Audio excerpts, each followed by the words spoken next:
septembre 66, s'ouvre à Paris, rue de Taubenon, la première boutique Saint-Laurent Rive Gauche. Et Yves Saint-Laurent signe donc la naissance, on l'a dit tout à l'heure, du prêt-à-porter. C'est une date incontournable dans l'histoire de la mode, mais pas seulement, parce qu'en faisant descendre le chic couture dans la rue et en pratiquant des prix beaucoup plus doux, Yves Saint-Laurent s'adresse au plus grand nombre de femmes aussi. Donc il y a une volonté de démocratisation et il dépasse le champ de l'esthétique pour s'inscrire dans le champ social. Et d'ailleurs, dans une interview, il dit, je le cite, « Ce que je voudrais, c'est vraiment être prise unique, faire des robes beaucoup moins chères, que tout le monde puisse entrer et les acheter. » Alors c'est d'une certaine manière ce qu'on appelle la révolution rive gauche. Et l'ouverture de la boutique Saint-Laurent Rive Gauche, c'est en septembre 66, c'est 20 mois avant mai 68. Alors 66. Oui, c'est en 66 l'ouverture. Oui, c'est ça. C'est en septembre 66, donc jusqu'à oui. mai 68, ça fait 20 mois, enfin c'est plus d'un an. Et n'est-ce pas un signe prémonitoire finalement des changements, cette ouverture de boutique, un signe prémonitoire des changements qui vont suivre dans la société? Oui, c'est certainement un signe.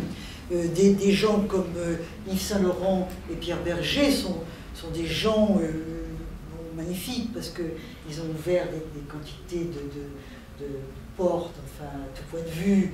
Bon, on ne va pas les détailler ici, on est dans leur lieu, enfin, rendons leur hommage. C'est quand même, en effet, très important et très beau. Mais c'est en même temps un signe prémonitoire parce que ça s'inscrit dans d'autres changements. Parce que nous voulons parler de cette période comme d'une période un peu figée. Oui, c'est vrai, il y a toujours ces interdits, mais derrière les interdits, il y a de plus en plus de bouillonnements et de changements, et ces bouillonnements et ces changements se heurtent sur l'obstacle, c'est ce qui fera 68. S'il y a eu 68, c'est parce qu'il y avait en effet un blocage à des changements qui étaient latents. Alors lesquels pour les femmes? Il y en a quand même, Il y a d'abord le fait qu'il y a davantage de femmes qui travaillent. La progression du travail des femmes, c'est pas ce qu'elle va donner après 60. La grande progression, ça sera quand même à partir des années 74, notamment du deuxième chèque pétrolier qui a été important. Et ça, c'est encore une autre histoire. Mais malgré tout, si on regarde le taux d'activité des femmes, on le voit progresser de manière continue pendant cette période-là. Donc de plus en plus de femmes qui désirent travailler et veulent travailler. Et elles veulent travailler surtout, d'abord c'est un marché qui s'ouvre dans le secteur tertiaire. Le secteur tertiaire, au fond c'est le monde des bureaux. Or, les bureaux, le monde des bureaux se développe énormément à cette époque-là. L'informatique n'existe pas. Donc tout se fait manuellement, mais les communications, et avec les machines à écrire, et bientôt la reprographie, des choses comme ça. Mais la révolution bureautique est une révolution qui demande beaucoup de main-d'œuvre. Et cette main-d'œuvre, ce sont les femmes. Qu'est-ce qui va peupler les bureaux des années 55 et après, jusqu'à la révolution que nous vivons actuellement, qui a supprimé déjà depuis longtemps beaucoup d'emplois de bureau, et bien ce sont les femmes. C'est le développement de la secrétaire, de la dactylo, c'était très vieux, mais ça se développe beaucoup, des employés de bureau. C'est pas tellement du côté des ouvrières, encore qu'il y a un petit accroissement du nombre des ouvrières dans les constructions mécaniques chez Renault, par exemple. Bon, ce n'est pas ça le pourcentage le plus important, c'est du côté des bureaux. Et par conséquent, d'un travail relativement qualifié, qui demande des études, et qui font que dans une moyenne et petite bourgeoisie, pas très riche, pas non plus très malheureuse, mais pas très riche, il y a une demande d'études et de métiers pour les femmes. Autrement dit, les parents sont en train, oui, de se convertir à l'idée du travail de leur fille et de ne plus dire « ma fille, tu vas te marier ». Non, non, si elle est bien douée pour les études, tu veux continuer les études, très bien. Donc ça, c'est un changement important, très important. Et donc, le travail des femmes, c'est ce marché qui s'ouvre pour les femmes, va les encourager à poursuivre les études, poursuivre leurs études. Et ces études se sont d'abord poursuivies dans un milieu séparé, filles-garçons. Je vous rappelle que l'enseignement n'est pas mixte. La mixité commence à se développer à partir des années 1960. Et encore discrètement. Il ne faut pas oublier que les grandes écoles et polytechniques ne sont véritablement ouvertes aux filles que passé 70.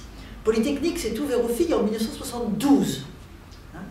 Mais enfin, progressivement, les différentes écoles de tous ordres, y compris polytechniques, s'ouvrent aux filles, et les différentes filières littéraires, scientifiques s'ouvrent aux filles. Les filles pénètrent à l'université, elles sont de plus en plus nombreuses. En 68, il y a à peu près, déjà à ce moment-là, autant de filles que de garçons à l'université. Un petit peu moins de filles, encore un peu moins. Il faudra encore une décennie ou deux pour que les filles l'emportent sur les garçons. Mais à ce moment-là, déjà très très important. Donc c'est tout autre chose. C'est tout autre chose. Et ces jeunes femmes auxquelles Yves Saint-Laurent pense, ce sont elles. Ce sont elles. Il le dit d'ailleurs. Il le dit. Naturellement, je pense que la majorité des étudiantes ne pouvaient même pas aller chez Saint-Laurent-Rive-Gauche. C'était encore un peu trop élevé pour nombre d'entre elles. Mais malgré tout, c'est ce public-là qu'il vise, et effectivement, ça correspond à une réalité sociologique. Ça, c'est évidemment très très important.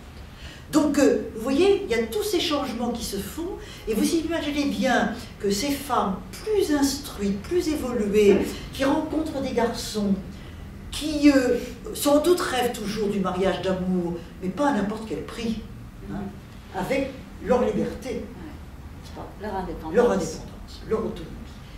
Le monde change. Il ne change pas assez vite, d'où des blocages, notamment, on a parlé du travail, dans le domaine du travail, il y a toujours cette profonde inégalité qui existe toujours, mais qui était beaucoup plus élevée à ce moment-là. À ce moment-là, les écarts de salaire entre les hommes et les femmes étaient beaucoup plus importants. J'entends à qualification égale. Si c'est des qualifications différentes, il ne faut pas s'en étonner. Mais on considérait que c'était normal de moins payer une femme. Maintenant, non. On est un peu en infraction si on le fait. Tandis qu'à cette époque-là, il y avait une bonne conscience totale. Il y avait toujours l'idée du salaire d'appoint des femmes et tout ça. Donc, il y avait de grosses inégalités du côté du travail, et puis il y avait toujours cette question de la contraception et surtout de l'avortement qui n'était pas réglée. Donc, on voit une société qui progresse, où les femmes progressent, où leur désir, leurs moyens d'exprimer leur désir, leur capacité progressent, et une société figée, les lois ne suivent et des pas. Lois qui ne suivent pas. On disait tout à l'heure, et on va peut-être d'ailleurs en rester là pour que quelques questions puissent quand même être posées, que Yves Saint-Laurent est un signe prémonitoire avec la rue de Tournon. Il y a d'autres signes prémonitoires, presque aux mêmes années. En 67, il y a des élections. Eh bien, je vous ai dit que de 45 à 47, il y avait eu 8% de femmes. Ensuite, ça rebaisse, ça baisse, les femmes n'osent plus se présenter, et on arrive dans les années 62, quelque chose comme ça, à 1% de femmes à la Chambre des députés. En 67, il y a 200, je ne crois pas me tromper, 270 femmes qui se présentent. Ça ne veut pas dire qu'elles vont être élues. Mais malgré tout, il y en a un petit peu plus d'élus, et à partir de 67, on revient à 2%, c'est pas beaucoup, de femmes élues, mais désormais, on est sur la pente ascendante, qui est une pente très ascendante quand même, puisqu'à l'heure actuelle, il y a 17%. C'est quand même... Il y a eu la parité, la loi sur la parité. Je trouve qu'il y a encore bien des blocages. Mais voilà ce monde en mouvement, et on comprend bien que 68 va s'expliquer par tout ça. 68 dans lequel les femmes, d'ailleurs, ne vont pas être prises en compte tout de suite. Il faudra attendre environ 2 ans pour que le mouvement de libération des femmes Puis ça- Comment ça se fait que dans le bouillonnement de 68, alors c'est vrai on dévie un tout petit peu, mais je vous prends, je rebondis sur vos propos.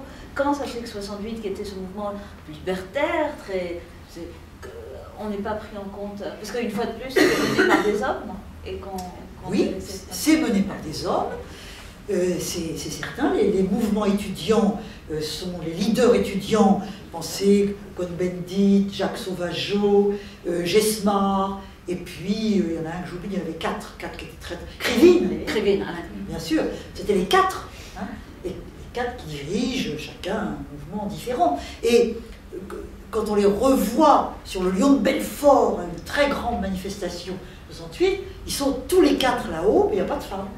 Hein.